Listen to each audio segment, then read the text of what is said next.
Hello and welcome to Inside Europe, the weekly current affairs podcast and radio programme from DW, Germany's international broadcaster. I'm Kate Laycock in Bonn.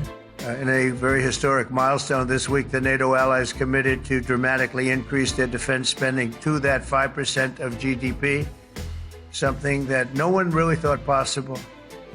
And they said, "You did it, sir, you did it." Well, I don't know if I did it, but I think I did. On Wednesday, the NATO Summit in The Hague wrapped up with a commitment from allies to raise defence spending to 5% of GDP. We'll be spending the next half hour bringing you analysis and reactions from the Netherlands, Turkey, France, Spain and Germany, as well as answering some of your listener questions in the company of security correspondent Teri Schultz. That's here on Inside Europe.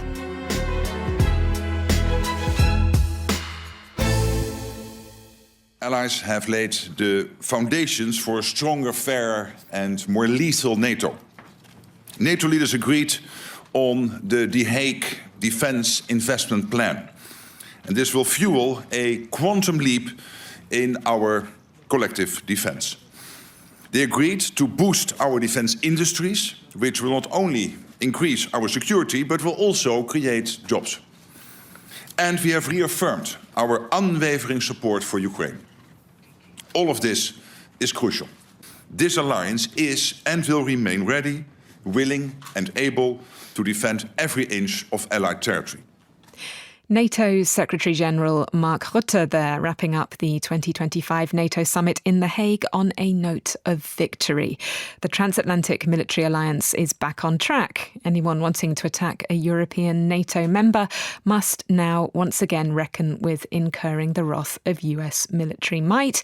And the allies have committed to increase defence spending to 5% of GDP, although the wording did carefully say allies and not all allies, and exactly what counts as defence spending is to a certain extent up for interpretation. Still, all in all, a very successful summit from a NATO perspective, and that was by no means a given. The build-up to the summit was one of intense geopolitical tension, coinciding as it did with President Trump's decision to launch military strikes on nuclear sites in Iran and uncertainty as to whether a US-brokered ceasefire between Iran and Israel would hold. To set the scene for you, we tasked 4 of our correspondents with sending in the view from their country. I'm Dorian Jones in Turkey, where President Recep Tayyip Erdogan welcomed the brokering of a ceasefire between Iran and Israel by his US counterpart Donald Trump. The conflict had stoked fears in Ankara of a refugee exodus from its Iranian neighbour that would add to the more than 4 million refugees already in Turkey. Erdogan, who routinely condemned Israel for its attacks on Iran, avoided any criticism of Trump for his launching of air assaults on Iranian targets. Ankara also resisted opposition calls for the closure of a vital US-operated radar base near the Iranian border. For Erdogan, maintaining close ties with Trump remains his diplomatic priority. With Iran, a regional rival, Ankara will likely also be hoping that the latest conflict ends any Iranian nuclear weapons ambitions, a goal Erdogan has warned would lead to a Middle East nuclear arms race. I'm John Lawrenson in France, whose reaction to the American strikes was muted. President Macron did not condone or condemn the bombings, but called for a de-escalation of the conflict and negotiations. He telephoned his Iranian counterpart to urge restraint to allow a return to diplomacy. Far-left members of parliament criticised him for not condemning the strikes as contrary to international law, with the leader of the France Unbowed party calling to cut ties with what he called the war makers. The far right, meanwhile, criticised the government for failing to explicitly support the US strikes, with one of the leaders of the Rassemblement National saluting the American action while saying it must be limited to bombing the nuclear facilities, not be the prelude to war. Meanwhile, a statement from the leaders of the E3, that's the UK, France and Germany, took a neutral line on the American airstrikes, but did say Iran must not have the bomb.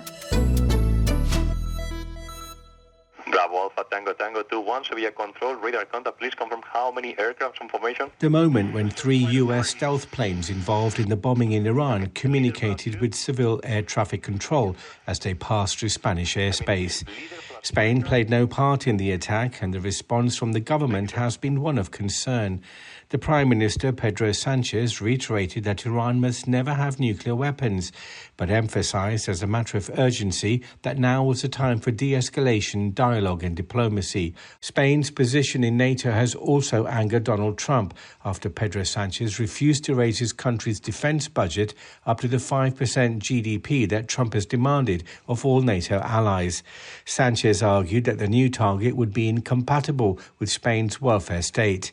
In the build-up to the NATO meeting, the Spanish government issued a statement saying, "Of course we're a problem for Trump, because we are the only ones who say that the king has no clothes, even though many others think so, and we clearly oppose the absurd volume of spending he wants to impose on us." Ashish Sharma, DW, Madrid. Pushed back by police in bushes near The Hague's main highway, climate activists are happy the NATO summit is over. Showing his bloodied arm after jumping over a ditch, David is upset that NATO agreed to spend over $2.5 trillion annually on weapons and related infrastructure. My children, your children, we're going to leave them nothing but hopelessness. My mother is upset too. Celebrating her birthday, she thought Trump could drop by for cake. She lives in Noordwijk, a peaceful coastal resort between Amsterdam's Schiphol Airport and The Hague. The president was to stay in a nearby hotel overlooking the North Sea. Several roads were blocked entirely. However, Trump ultimately chose to spend the night at the royal palace of the Dutch king and queen. The outgoing government agreed to spend more than 183 million euros of taxpayers' money on the NATO summit. That translates to about 1 million euros or $1.2 million per minute, about the same length as this story. Stefan Bos representing the Netherlands there and providing us with the perfect segue into the NATO summit itself. Inside Europe, security correspondent Teri Schultz was, of course, in The Hague. She was covering it all for DW News. And when I finally got hold of an exhausted Teri late on Wednesday evening, the summit was literally being packed up around her. This, however, was not a conversation that Teri was about to duck, particularly because I'd come armed with some listener questions to add to my own. The fantastically named Richard Deutsch wrote in to ask how the conflict in the Middle East is likely to impact Ukraine, and this was a question which also seems to have been on the mind of a rather familiar voice. Hi, Terry. It's Helen here. Hope you're well. Now that I'm retired, I'm getting in touch as a listener and not as the producer of Inside Europe. I'd really like to hear your thoughts on whether Trump's very decisive military action in the Middle East has implications for Washington's approach to the war in Ukraine and for NATO. Could we now see decisive American support for Ukraine? Thank you very much, Terry. Bye. So, Terry, based on what we've just seen happen at the summit, where does Ukraine seem to stand at the moment? So my take on this is different than some other people's take on it. I think Ukraine really got left out in the cold here. Because I know, for example, from sources that the U.S. actually wanted Ukraine not to be mentioned at all in the final document, which is only 5 paragraphs long. So, I mean, maybe the good news is that it is mentioned twice, but it is not mentioned in the kind of substantive way that it was last year at the Washington summit, for example, when you talked about the irreversible path toward membership. This time, Ukraine is mentioned only in the sense that Ukraine's security is European security. And it's mentioned that assistance to Ukraine can now be included in countries' tallies for their 5%. Ukraine could well be disappointed that, for example, there was not a NATO-Ukraine meeting at the leaders level. President Zelensky was not sharing a stage with Mark Rutte or, of course, President Trump in a big press conference at the end. And this was very much designed by the Dutch hosts to avoid any chance that there would be a blow up, to avoid this horrible scene in the Oval Office that we all remember where Trump and Zelensky are basically fighting, and nobody wanted that to happen again. So they wanted to minimize the interaction between the two. We didn't know for sure that they would even have a meeting at all, even a short meeting, until this morning. And then they confirmed that they would, and they did. And President Trump said afterwards in the press conference that it was a great meeting and Zelensky couldn't have been nicer. But at the same time, Ukraine was not a centerpiece of this summit, even though frontline states, Nordic and Baltic states, would have liked it to play a much bigger role. Right, and Baltic states is key there because although this doesn't help Ukraine, which isn't a member, the main takeaway really from the summit is that NATO member states close to Russia can now assume once again that if they are attacked, the US will come to their aid. It does make all of the other countries feel quite reassured, and people are pretty dang happy with that, I can tell you that. Right, next question. Hi, Terry and Kate. My name is Kat. I am calling in from Melbourne, Australia, to ask your European experts what the future of AUKUS is and whether the EU is concerned about Australia's security situation, given that America has seemingly pulled out of the deal, or at least admitted that it can't deliver the submarines that were part of the original deal. If you could go further into this, I'd appreciate it. Thanks. I mean, this was something that was in the news in the last weeks, that the U.S. is going to review its commitment to AUKUS, and that is a deal where these three countries share basically intelligence and nuclear know-how on submarines. But no, I mean, I have to be honest, I won't pretend to listeners that I looked into it deeply because it wasn't brought up. And I think this was just one of those things that the Pete Hegseth Pentagon says it's going to look into. But no, it hasn't even, I mean, we haven't even talked about it at NATO. Although presumably, Terry, the UK and Australia will have been looking closely at the success of Mark Rutte's flattery offensive this week and may very well decide that the way to save AUKUS may be to just suck it up and metaphorically genuflect. So maybe they can take a lesson from that. You get him in a good mood, you over-flatter him, and he likes it. Well, I mean, in Rutte's case, you literally call him daddy. Well, that didn't actually happen, and this is being misreported. He didn't call him daddy. What he said was that, you know, Trump made one of his references to letting countries fight it out. He was saying this about Israel and Iran. And I mean, as bizarre as it is, then Mark Rutte interjected and he said, and sometimes daddy needs to use some strong words. They've had a big fight, like two kids in a schoolyard. You know, they fight like hell. You can't stop them. Let them fight for about 2-3 minutes. Then it's easier to stop them. And then daddy has to sometimes use strong language to against them. Yeah, it's not exactly that way. But anyway, his effusive flattery in many other ways, including the message that he sent to Trump, which was released by Trump, was just really gushing. Those were private text messages that he sent to Trump in the morning before the start of the summit. Yeah, and then I don't think he expected Trump to release them because they're kind of embarrassingly flowery. But anyway, he defended them later and said it was all appropriate. And to be fair, Terry, it worked, right? I mean, if the European countries' aim going into the summit was to crack the Trump conundrum and bring the US back into the fold, then this is about as successful as it could have been, right? In this case, they actually, in my view, can consider this summit a success because all of their machinations to put Donald Trump in a good mood and have him see NATO in a different light actually worked spectacularly.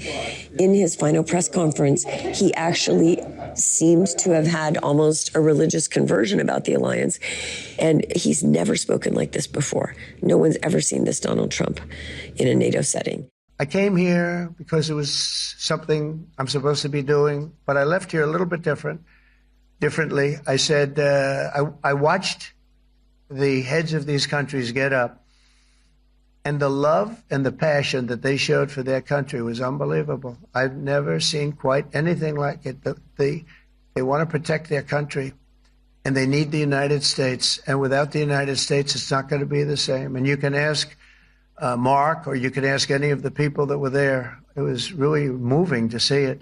Well, Teri, I think that we have to know to quit whilst we're ahead. I'll let you get back to filing your final report for DW News.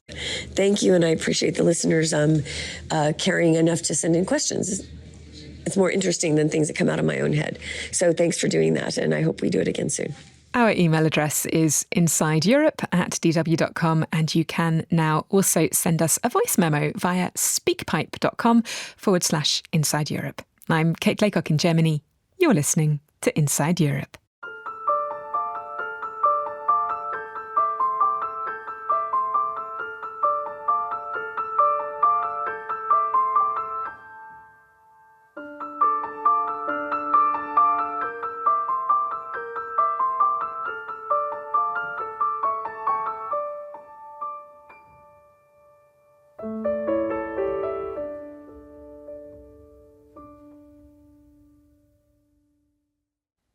Now, you might have noticed that Germany has been missing from our post-NATO summit analysis so far. That was actually because I have something up my sleeve. Our political correspondent, Thomas Sparrow, has swapped Berlin for Bonn this week and joins me now in the studio. Welcome, Thomas. So nice to be here, Kate. Thomas, before Friedrich Merz left for The Hague, he addressed the German parliament and said that the summit would be historic and that Germany was back on the international stage.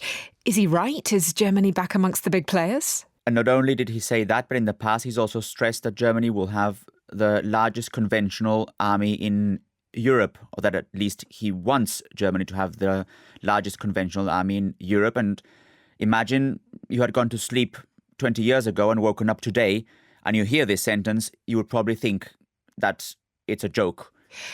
Okay, I mean, as you say, an absolutely existential pivot, right? Because in terms of post-war Germany, for very obvious historical reasons, peace, pacifism, non-engagement, it was just written into the DNA of the place. So this is massive. I have a question from a listener which kind of taps into the sense that everything might potentially be up for discussion. Can I play it to you? It's a voice memo.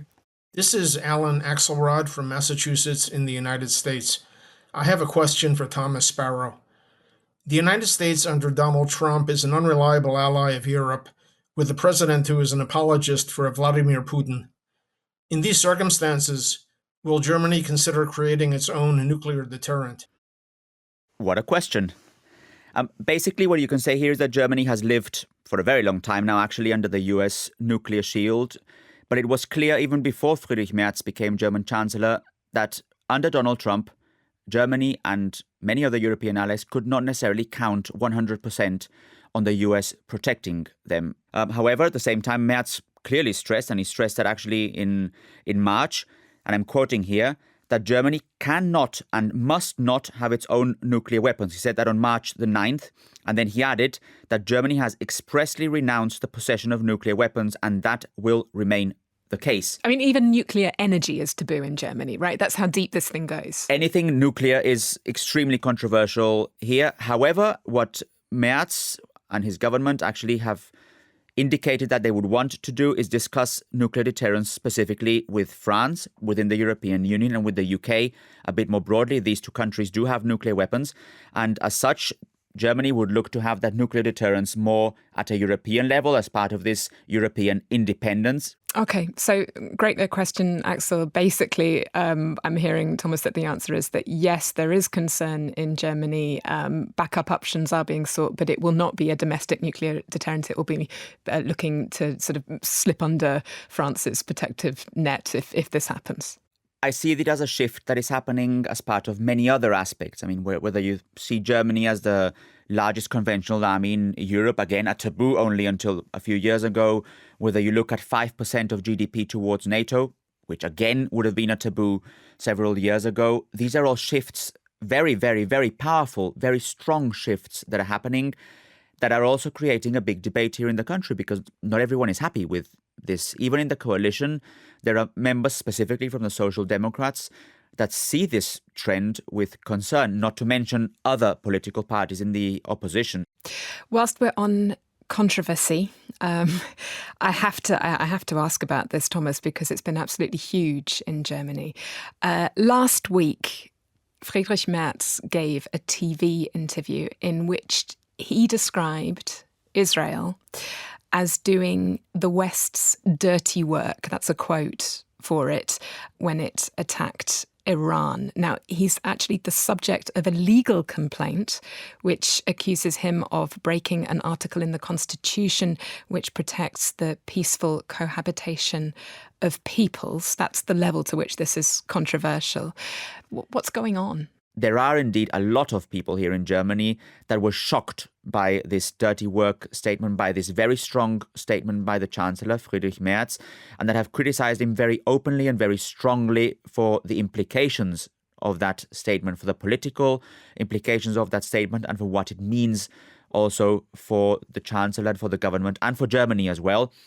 I can imagine that this is one of those sentences that will mark Friedrich Merz as a Chancellor. In other words, in 4 or 5 or 6 or 10 years, when we look back, I can imagine that this will be one of those sentences that will be part of his political legacy. So Friedrich Merz basically has pegged his legacy to foreign policy.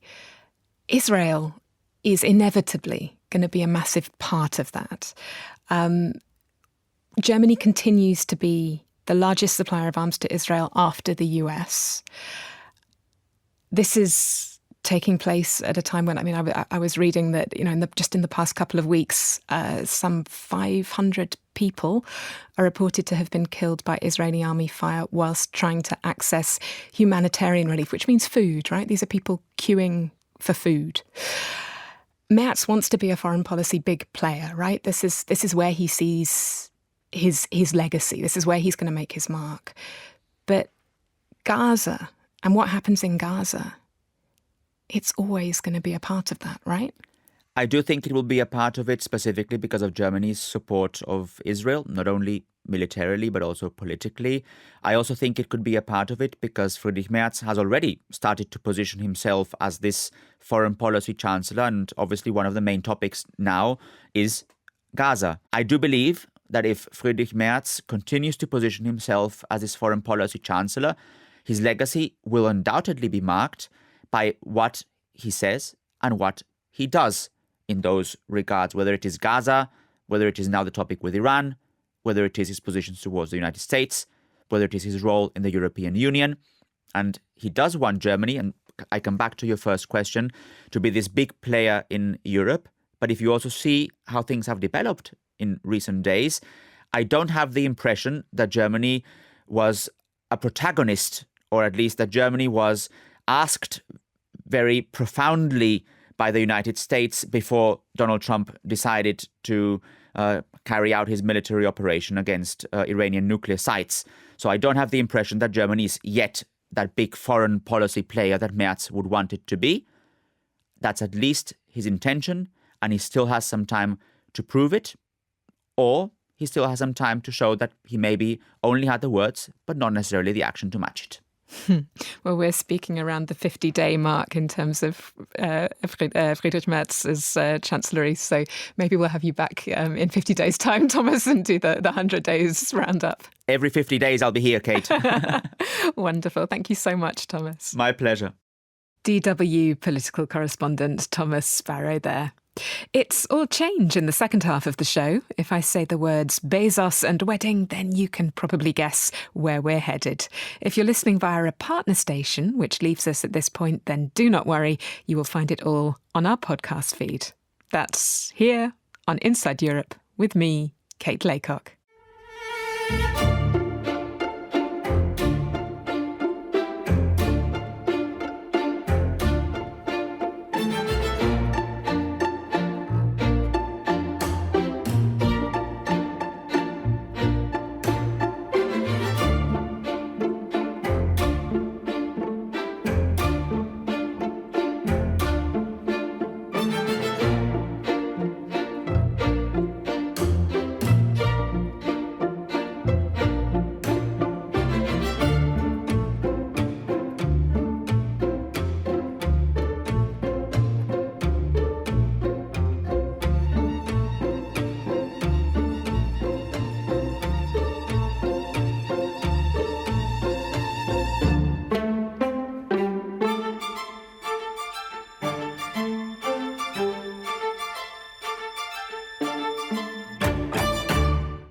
Welcome back to Inside Europe, the weekly current affairs podcast and radio programme from DW, Germany's international broadcaster. I'm Kate Laycock in Bonn. As promised, we have the Inside Europe take on the Bezos nuptials in Vienna coming up for you shortly, as well as a whole load of protest in Slovakia surrounding the much-hyped soon-to-be appearance there of the artist formerly known as Kanye West. Before looking at the controversies surrounding those respective European visits, however, I wanted to begin with a piece about people who are unquestionably exactly where they were always meant to be, the indigenous Sami people who live in northern Norway, Finland and Sweden. Earlier this week, there was in Norway another clash between Sami reindeer herders and a mining company.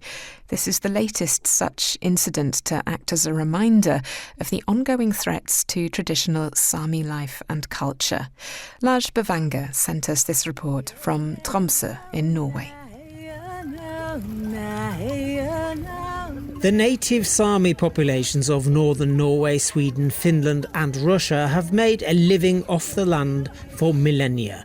Reindeer herding is still central to their culture and survival. Since the 1800s, however, they've been in conflict with the nation-states over natural resources and access to land.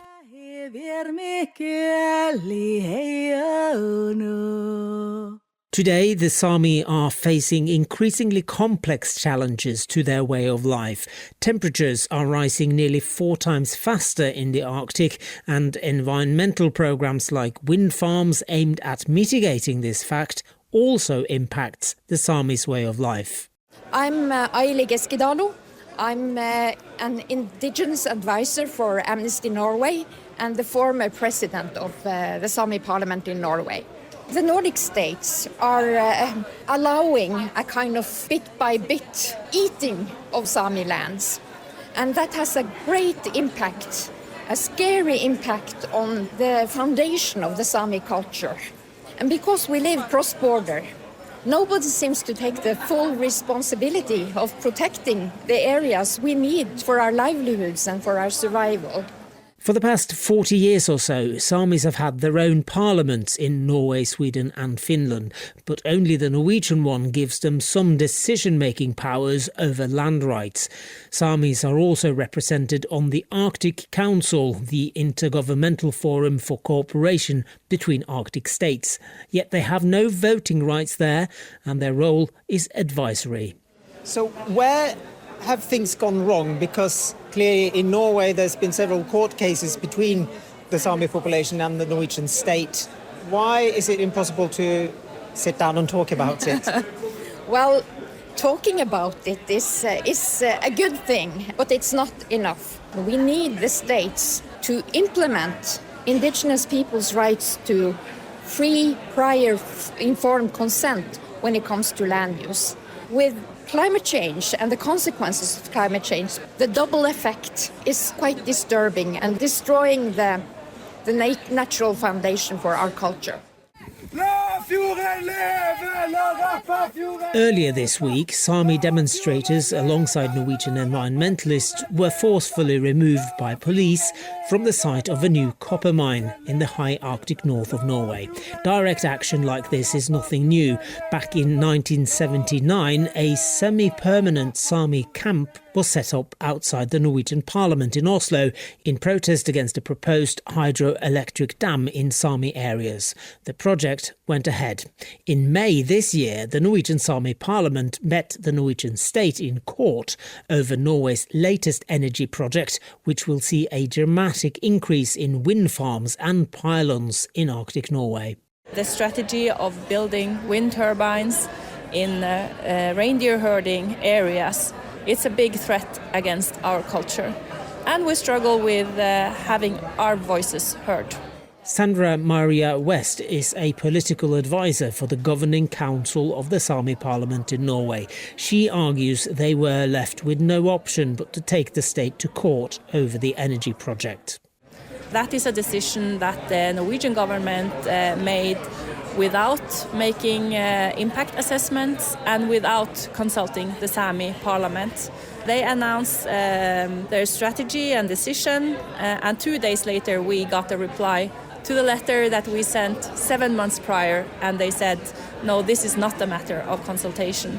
In our opinion, this is grave. It will have enormous consequences on Sami culture, and that is why we have taken the Norwegian government to court on this matter. What would you like to see done so that you have more representation? It sounds like you're not quite satisfied with the status quo. No, you're right. I'm not satisfied. If we're going to have real consultations, then actually both parties need to want to find a solution. It's not a real consultation if we are meeting the government and they have already made up their mind.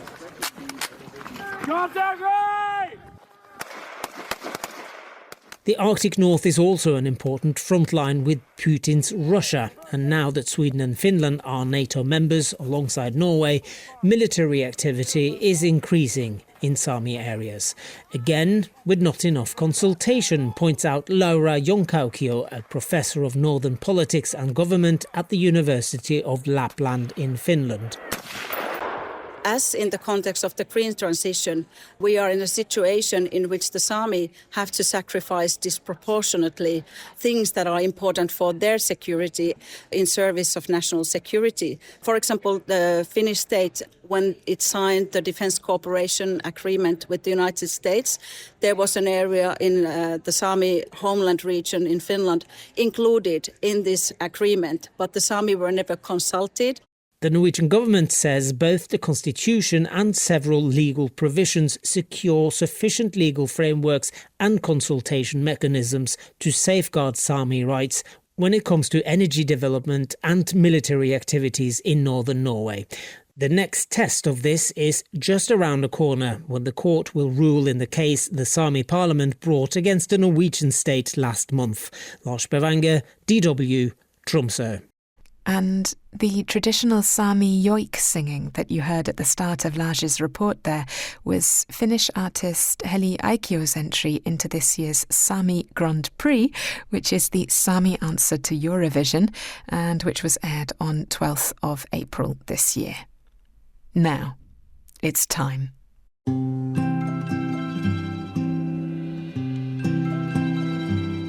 This was Venice, wrote Thomas Mann in 1912. The flattering and suspect beauty.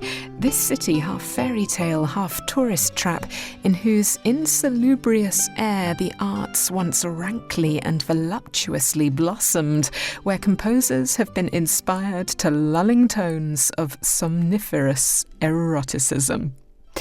This week, however, Venice is the site of the Bezos nuptials, as Jeff, 61, Amazon founder and one of the world's richest men, marries Lauren, 55, journalist, entrepreneur and astronaut. Venetians themselves, however, don't seem to be entirely on board with the party, as our reporter, Angelo van Schaik, has been finding out. Venice is its usual self, loaded with tourists and beautifully laid out in the summer sun. But something is boiling underneath the surface. As in almost every calle, posters with the words "No space for Bezos" have appeared. Many Venetians don't want Jeff Bezos taking over their city. Non siamo contro il matrimonio in sé, ma siamo contro l'utilizzo che si fa di Venezia. We are not against the marriage itself, says Josue David, a member of the protest movement No Space for Bezos. But we are against the way Venice is being treated.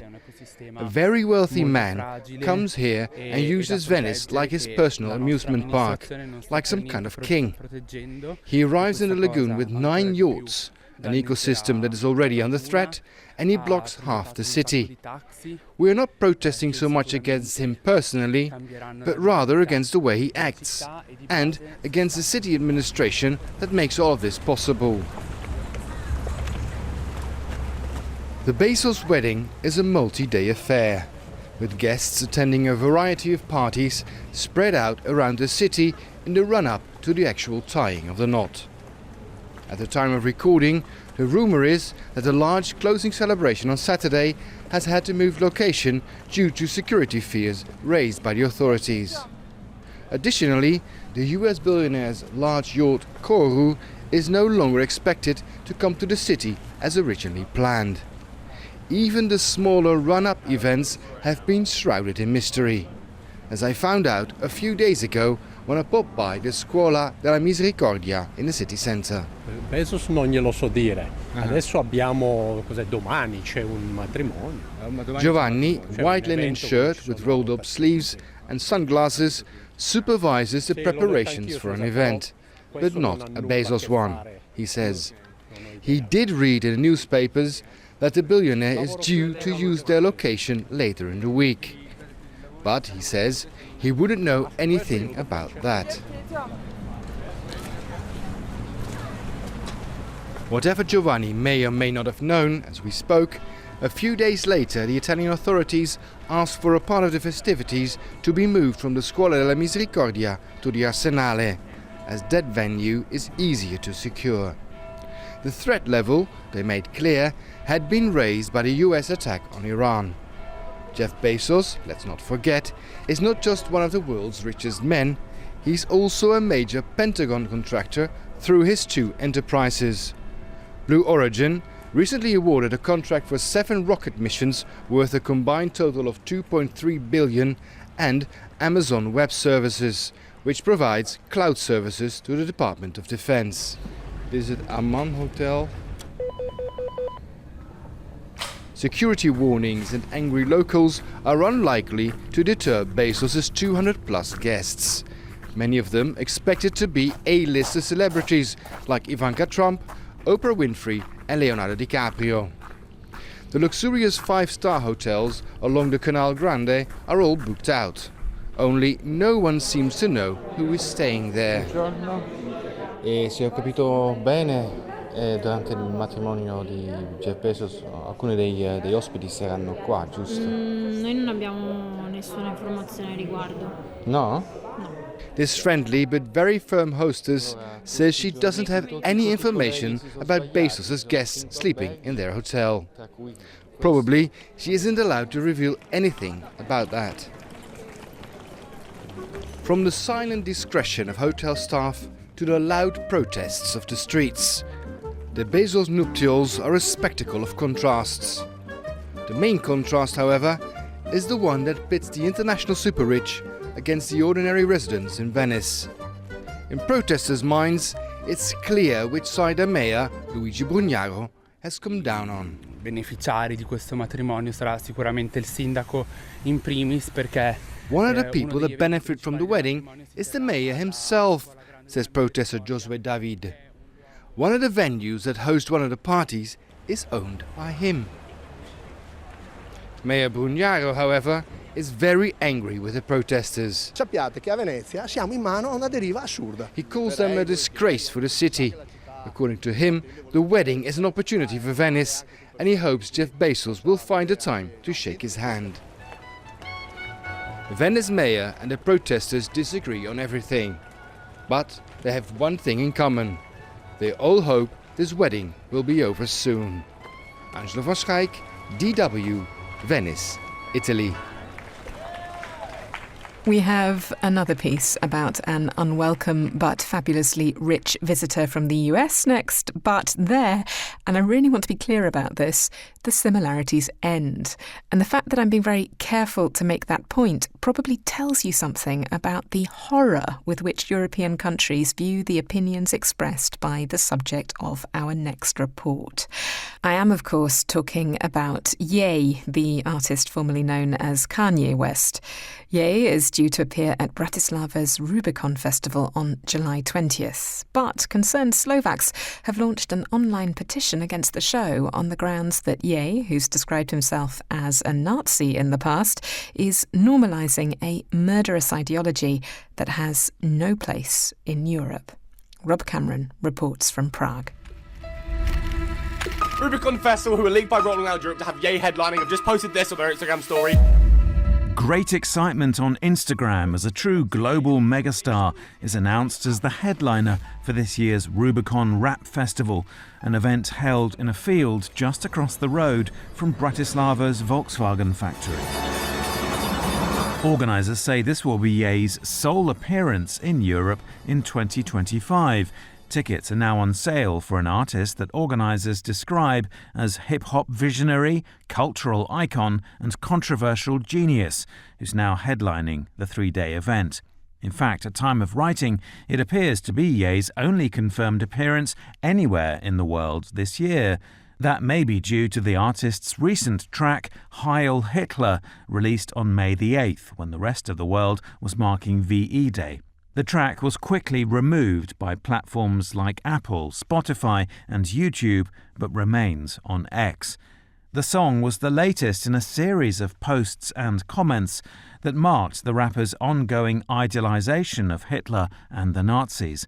That began in 2022 with an appearance on the video podcast by the notorious conspiracy theorist Alex Jones. Well, I see good things about Hitler also. The Jew, I love everyone. I'm done with the classifications. Every human being has something of value that they brought to the table, especially Hitler. A few weeks ago, Ye made what detractors said was a ludicrously transparent attempt at a mea culpa, posting "I am done with anti-Semitism" on X, claiming that a FaceTime call with his children had motivated him to seek an apology and that he was ready to save the world again. That hasn't satisfied opponents in Slovakia. Activists have launched an online petition against his appearance at the festival. The campaign is headed by Lucia Staslerova, who's also a Bratislava City Council member. He adored Adolf Hitler and fascism like quite fine ideology and so on and so on. So this is not only, his profile is not only what organizers are writing, he has other face. So that's why we protest against it. And exactly in these times where this nationalist movement around the world and in Slovakia as well, that is danger for society to strengthen this movement. Lucia's colleague, the mayor of Bratislava, Mateusz Valo, has issued a statement saying that Ye's openly anti-Semitic and pro-Hitler views stand in contradiction to both his own values and the values of his city, a city that lost thousands of Jews to the Holocaust when Slovakia was a vassal state of Nazi Germany. The capital said the mayor would not be providing any logistical support to the event. However, the field itself is not city property, so he can't ban it. Instead, the plot of land belongs to a northern district of Bratislava called Záhorská Bystrica, but the mayor there can't ban it either unless there are legitimate grounds to do so, i.e. inadequate hygiene facilities, not enough parking, safety concerns, and so on. It's unclear whether they have enough legally to go on. Organisers meanwhile swear blind the rapper will be in the Slovak capital, but not everyone is convinced Ye will actually turn up in Bratislava. Some even suggest the whole thing is a massive publicity stunt. If he does fail to materialise, Rubicon 2025 will find themselves with a large field of angry rap fans who've just been duped. For DW, this is Rob Cameron in Prague. That's a hot take that you heard first on Inside Europe. We'll just have to wait and see whether Rob Cameron's suspicions are confirmed. We will no doubt be following that here on Inside Europe.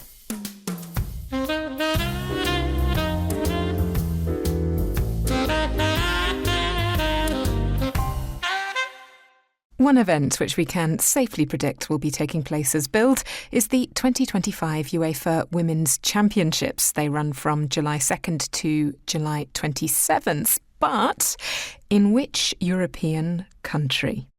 Head on over to Spotify if you know the answer or if you just want to take a guess. And also, at this point, a big shout out to the best female footballer in my personal acquaintance, 11-year-old Lovis Severens of Düsseldorf.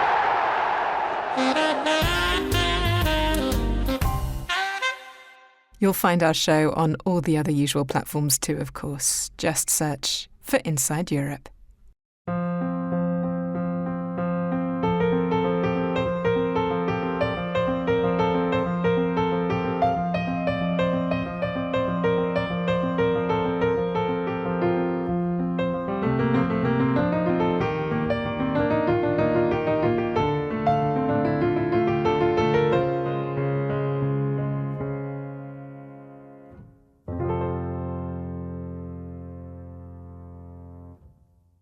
Regular listeners to the show may be aware that we have a content sharing agreement with The World podcast from PRX and GBH.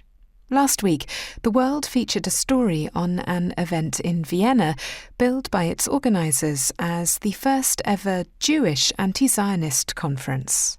From June 13th to 15th, around 500 people, activists, academics and the curious, came from around the world to discuss and reject Zionism, a political ideology that calls for the establishment of a Jewish nation-state. And, thanks to our partners at The World, I can now share Rebecca Collard's report with you. If you aren't looking for it, you'd probably miss it. A plaque on the right side of a small stone stairway in Vienna's first district, dedicated to Theodor Herzl, Vienna resident and the man largely considered the founder of modern Zionism in the late 19th century. A tour guide explains to a group of seemingly disinterested tourists Herzl's life and ideas.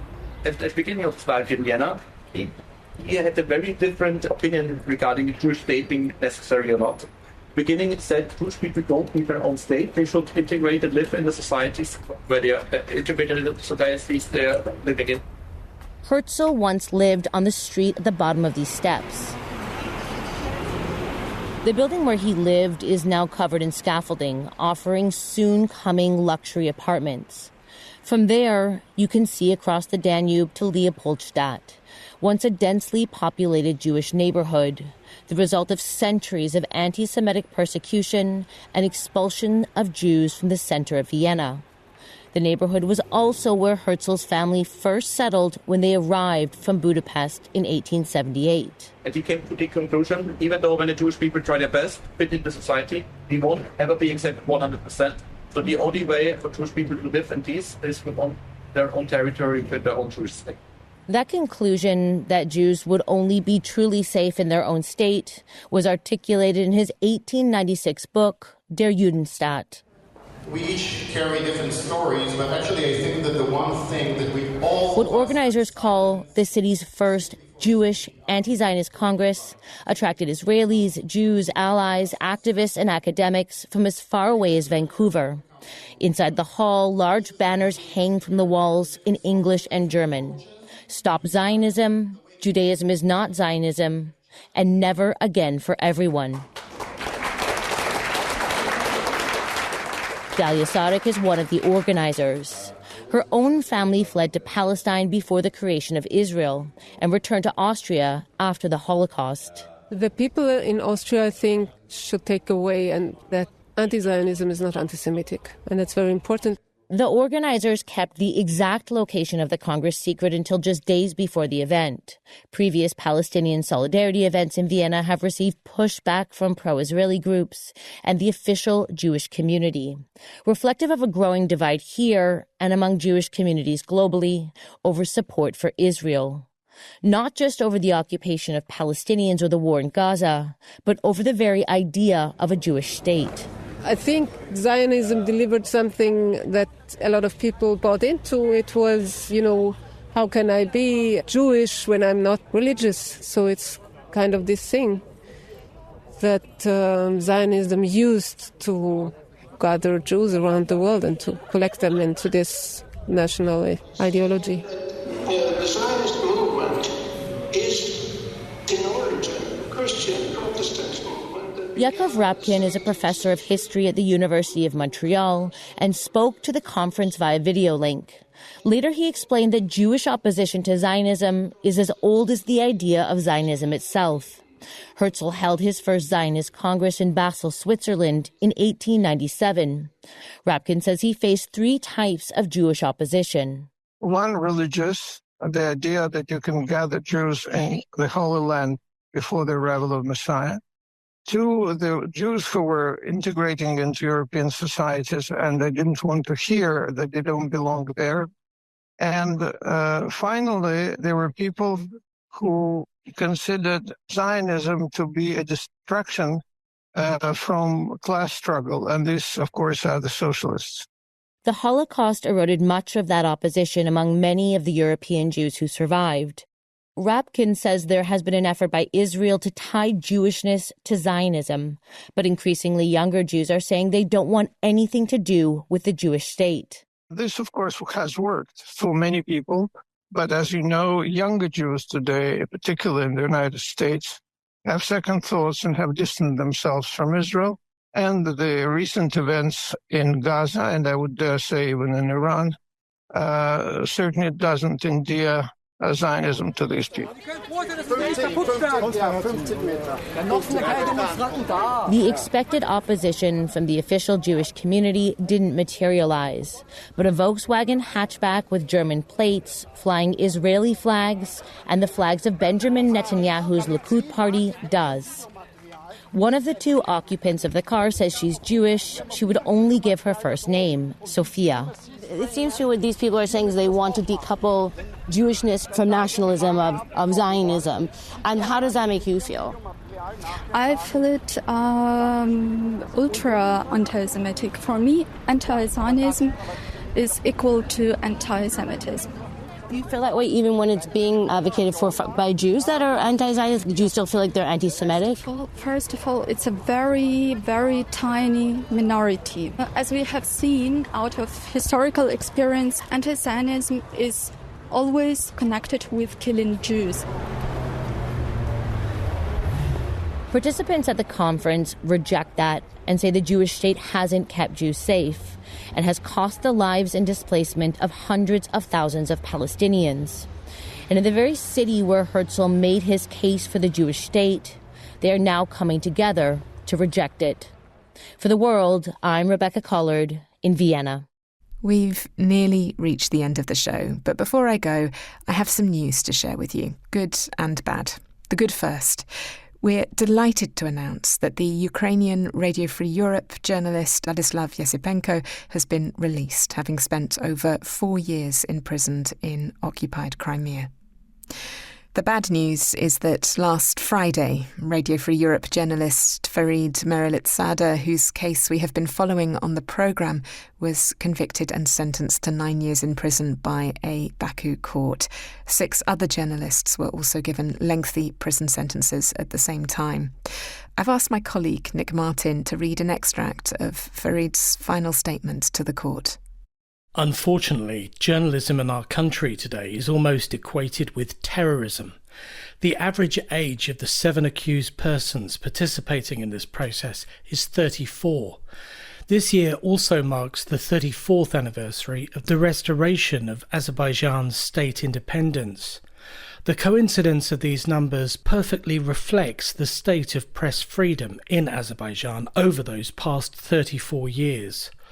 I would like to end my thoughts with the words of Joseph, the hero of Franz Kafka's The Trial. Understand, I am completely uninterested in how the trial ends, and I will simply laugh at the verdict. If I were to be born again, I would still choose to be on the side of good, not evil. I'll be posting links with more information about Farid Mehralizada's case and the ongoing clampdown on media freedom in Azerbaijan in our show notes. That is it for today. This programme was produced by me, Kate Laycock, with editorial support from Sarah Hoffman and Sanya Blagojevic. Our sound engineer was Ziad Abu Sleiman. Inside Europe comes to you from DW in Bonn.